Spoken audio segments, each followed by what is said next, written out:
Welcome to the Blueprint Podcast, hosted by Paul's Marketing Solutions. On today's episode, we have got a real self-starter in the real estate world. She has amassed more than a decade in the industry and now runs her own agency. Welcome, Miss Angie Zwickl. Thank you, Zach. Yeah, no problem. So, I kind of wanted to get a feel for the real estate so far. So you work at what agency? I am the broker and owner of Preferred Real Estate here in Hutchinson. Awesome. So, what's the difference between like a regular real estate agent and a broker? So, a real estate agent, we both perform the same job per se, but as a broker, you have to have so many years under your belt to even go get your broker's license. And then with a broker's license, you're able to supervise other agents and, of course, open your own agency if you would like. Very cool. Very cool. Now, what was your career before real estate? So I worked at a dealership here in Hutch. I did a number of duties for them. I was the assistant rental manager. I did customer service for the Ford and Toyota sales for the service department. And then also I handled some of their marketing. So kind of wore many different hats for them. Okay, I got you. So, what kind of made you like want to get into real estate? Was there like a big turning point that got you out of, like auto marketing and sales and running all of that versus like real estate? I wouldn't say there was a big turning point. I've always had a love for houses, architecture, interior design. And back in 2009, we put our first house that we ever bought on the market to sell. And I really had fun kind of staging the house and getting it ready to show. And I even asked our realtor at that time if I could write our remarks for our description of the house. And I think I even talked him into taking my own pictures. He probably thought I was crazy at the time, but I just really enjoyed that process. And so a few months after that, I kind of started researching it even more.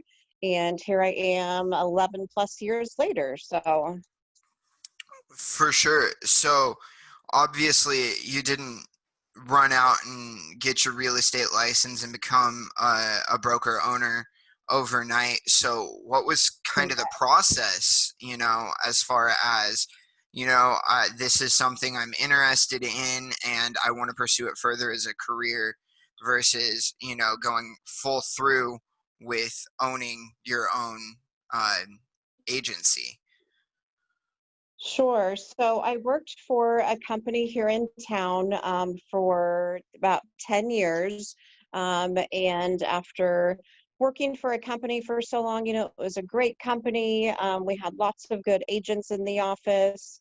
It was just, I felt like it was time to move on to the next phase after so long. So just trying to further our family and our income and just personal growth. It just kind of felt like we were almost at a stopping point. So my husband and I, who is also a realtor, decided to go out on a limb, and we started doing some research on opening up our own brokerage.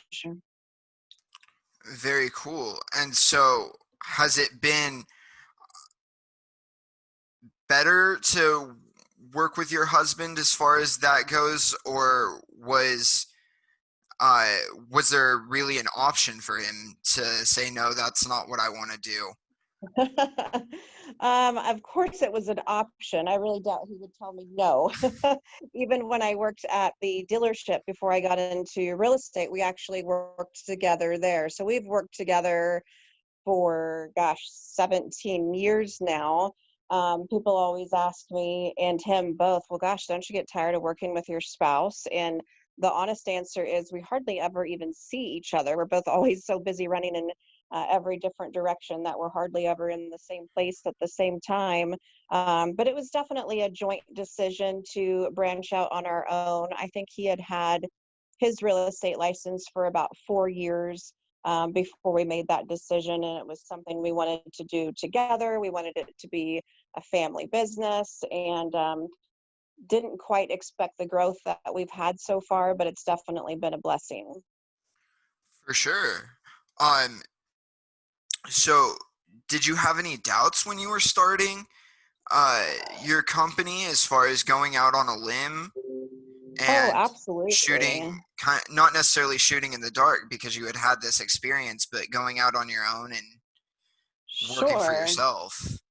So yeah, there's definitely was some, some hesitation and some nerves. I think probably more on my end than his. He's a lot braver than me. But I mean, anything you start new is going to be scary and exciting, all at the same time. The fear, unknown territory is definitely a fear, I think, for everybody. So yes, I had ran my own business per se as an independent contractor for my previous company. But as far as running the whole production back end sales and everything was a little daunting, but definitely have not regretted our decision.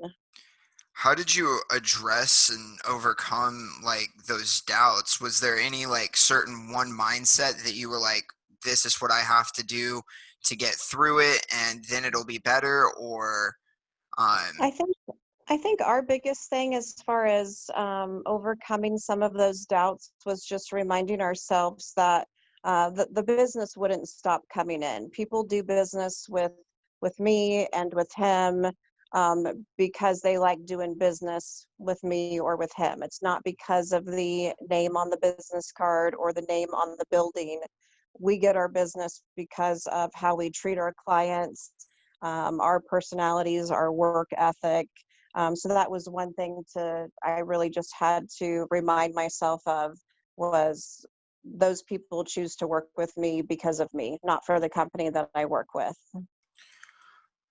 of course, what's been the biggest difference that you've seen working for maybe somebody like a bigger like a JP Wygand or like a Coldwell Banker versus being a smaller independent agency? I think as a smaller independent agency, we can kind of run things the way we want. Obviously, with a bigger franchise company, you have people above you and you have to adhere to certain marketing or certain training techniques. And that's something, too, that kind of flipped the switch as far as us opening up our own company, is being independently owned, independently operated, and being able to care for our clients the way that we see fit. Um, there's definitely been a difference, just being an agent for another company as opposed to running our own company, because a lot of the back end stuff, we had staff that did those things for us and we never had to worry about it. So learning all of those back end routines and then training our staff to take those over has been a big difference as well. What was your biggest challenge when opening your agency? um, Probably just getting into a routine. I mean, I think both of us were kind of, we already had our own routine down as far as the way we had been doing our paperwork and the way we were used to doing things with our prior company, but it was just implementing a lot of those routines for a brand new business. And once those routines were implemented and up and running, it was definitely a lot easier to just go on with your day-to-day tasks as a real estate agent, and that's taking care of our clients and providing a great service. Oh, so you've been in the business for 11 years now. How has Uh-huh. the marketing process changed over the past 10 years? Social media wasn't that big 2010, 2009-ish. Right. So how have you seen the sales process or maybe the lead generation process change? So definitely lots of social media. everybody starts their shopping online, whether you're looking to buy a car, you're looking to buy a new refrigerator, everybody begins to do that research online. And so a lot of our kind of behind the scenes processes, I think we've, at least myself, have tightened down on, as far as your pictures being spot on, your your listing on, say, Realtor.com or Zillow is a 24-hour virtual open house. And if somebody doesn't like what they see from the get-go, they're going to switch over to the next property. So I think that has kind of changed things in a way. And then, as you said, the social media is huge. We do advertising on Facebook. Sometimes I will do personal tours of the listings that I have, and I put those on my YouTube channel, which of course are then shared over my different Facebook pages. So definitely everything has switched to digital or online. You just don't have a lot of in print stuff anymore. Of course, we still run our Sunday open house ads, but the number of people buying a newspaper and looking through it have definitely gone down tremendously over the years. So as you said, yes, everything is kind of geared more towards that digital marketing and that social media.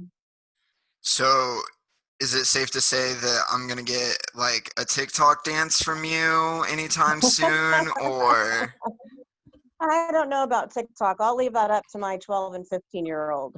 okay, that's fair. That's fair. All right.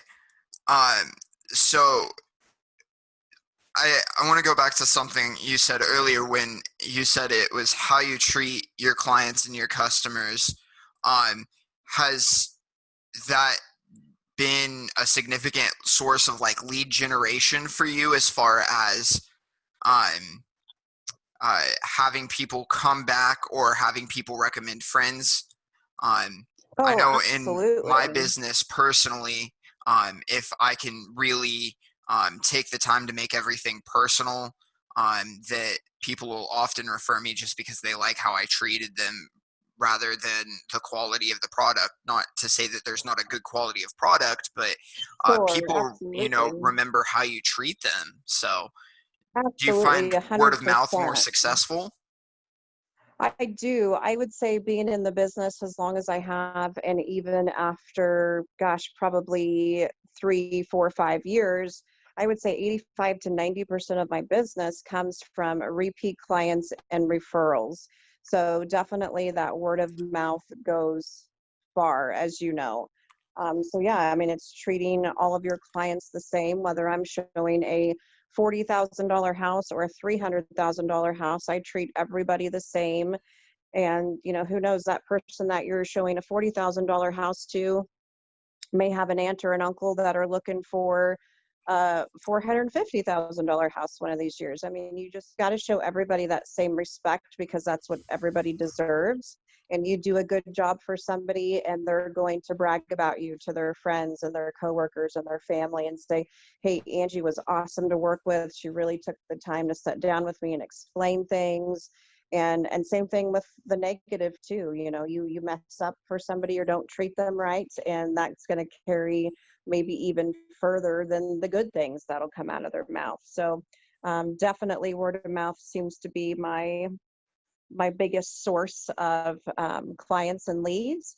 And then of course, the advertising that I do on Facebook, and sometimes I'll do other little advertising spots around town, but definitely word of mouth is huge. Of course, of course. So you talk about how 80 to 90% is repeat. Did it take you long to aggregate that base, or has it been built up over 10 years? It's Um, definitely built up. Absolutely. I mean, you've got clients that I've got a listing right now. I sold this gentleman a house 7 years ago. He was a single young guy at the time, and now he's gotten older. He's married. He has 2 kids, and they've grown out of room in his little bachelor pad that he bought.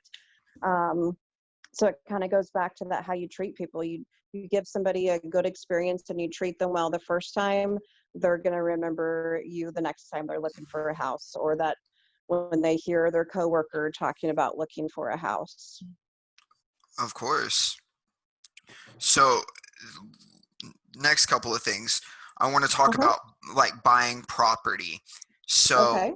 um, when when you're starting the home buying process, like my wife and I are, um, how would you, for somebody that has never dipped into the real estate world before, what places would you point them as far as learning about real estate?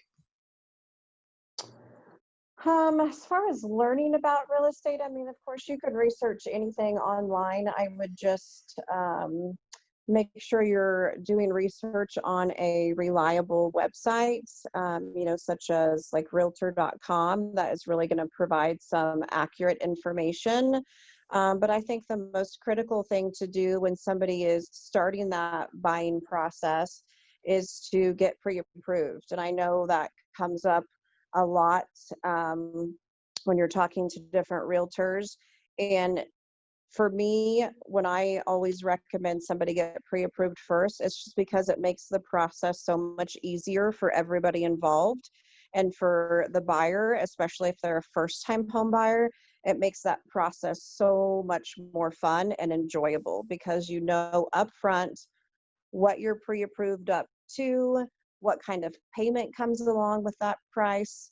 You could go get pre-approved and they could tell you you're pre-approved for a $150,000 house, but you may not like the payment that comes along with that pre-approval amount. So that's a good point to talk to your lender or your banker and say, okay, I'm not comfortable at that price. This is what I would be comfortable at. And then they can make some adjustments on their end so you know what you're shopping for. And when you do actually start shopping, you know exactly what budget to stay within, that you're comfortable with those payments, and it just makes it a fun and easy process for you at that point, I think. Nice, nice. So say we get pre-approved, what makes a good home versus a bad home? Are there certain things that somebody would need to look at in order to determine that, hey, maybe the price tag's good, but it's not worth the personal liability to me, whether that's, landscaping or something? Sure. Sure.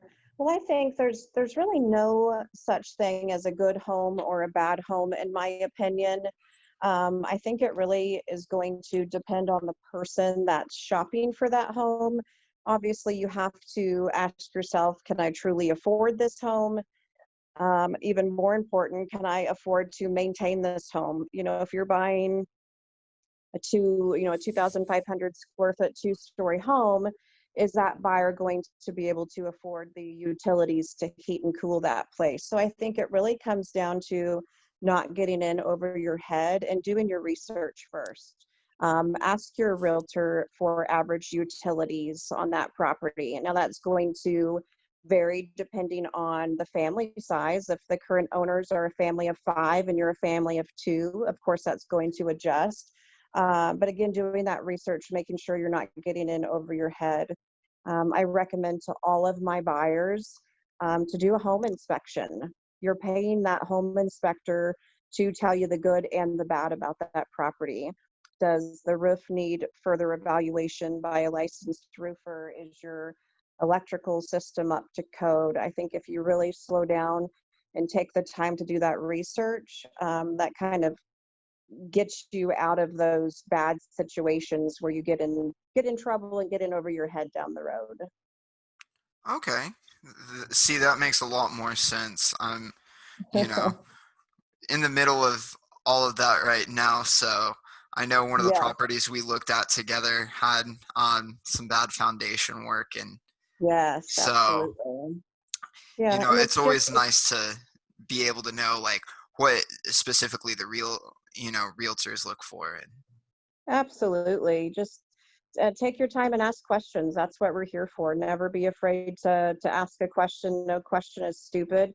This is a big decision for somebody to make, and it's one of the biggest purchases you'll ever make in your life. So definitely slow down, use somebody that you trust, and just do your research. of course, of course. So is there Has there ever been like a property that you as a real estate agent didn't feel comfortable selling or showing just because you were like, hey, it's so bad, I know I am not going to be able to get you what you're asking for it? There's definitely been some houses that I thought would be a little harder to sell than others. Houses that are in major disrepair that needs thousands and thousands of dollars worth of work done to it. I've been in houses that real estate is not always pretty. I definitely feel like I should have been on an episode of Hoarders a couple of times in the last 11 years. I mean, we encounter all kinds of crazy things. But I always tell people there's a buyer for every house, whether it's a hoarder house. I mean, you name it, there is a buyer for every property. Sometimes it just takes a little longer to find that particular buyer. Of course, of course. Is there a personal horror story that you have when it comes to you walked in and you were like, really, you're trying to sell me, have me sell this? Like, I can't believe my eyes. um, Not necessarily as far as a potential listing. I think the biggest horror story I probably have happened, I think it was last summer. I had a brand new client. I had never met him in person yet. So we meet at the house that the first house we're looking at, and we both get out of the car, introduce ourselves. And I actually had sold a house to his dad, who is a cop here in town. And thank God his dad was coming to meet us momentarily to tour the house with us, because when we got up to the front porch and I started messing with the lockbox to get the key out, I could hear, talking going on inside, or a TV, and the house was supposed to be vacant. So I go to open the door very slowly, and somebody slams the door shut on me from the other side. Just about that time, the guy's dad pulls up, who's the cop, thank goodness. And long story short, he ended up getting two squatters out of the house that had been living there for a couple of weeks. And we had three cop cars and the landlord all within about 10 or 15 minutes, all standing in the front yard. So, That's wild. That's wild. yeah, yes, you encounter quite a few different things as a realtor. Of Some good and course. some not so good, but all, I guess, entertaining at the end of the day. Of course.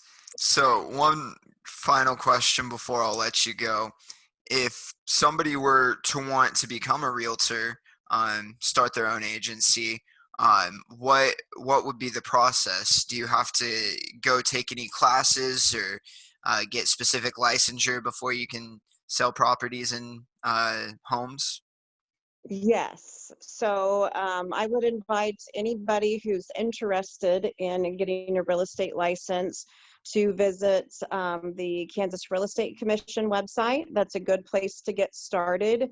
It tells you what requirements are needed to even begin to get your license. And it also has some links that go out to those real estate schools that have schedules and um, fees associated with those classes and license fees. And I've had quite a few people come to me over the last year since I opened up my own office, and actually before then too. And I don't mind sitting down with anybody and having them ask questions, or tell them the pros and cons of the business. I think it's pretty important to sit down and evaluate the whole situation, and see if it's going to be the right decision for you or not. And I'd be happy to sit down with anybody that has some questions for me. Awesome. Well, thank you so much for being on. One last thing, where can we find you on Facebook, Instagram, Twitter, YouTube? So the easiest way to probably get a hold of me is on my website. It's Angie Z sells houses at Gmail. I'm sorry, at Gmail. Angie Z sells houses.com. That's also my Gmail address. But if you go to Angie Z sells houses.com, it has my office phone number, my cell phone number, and my email address. And also you can find me on Facebook. I've got a business page called Hutchinson Homes and Happenings. Perfect. I will be sure to link that down below. Thank you so much for being on the podcast, Angie. Thank you, Zach. I appreciate it. Yeah, of course. All right. That wraps up the second episode of the Blueprint Podcast. Thank you for listening.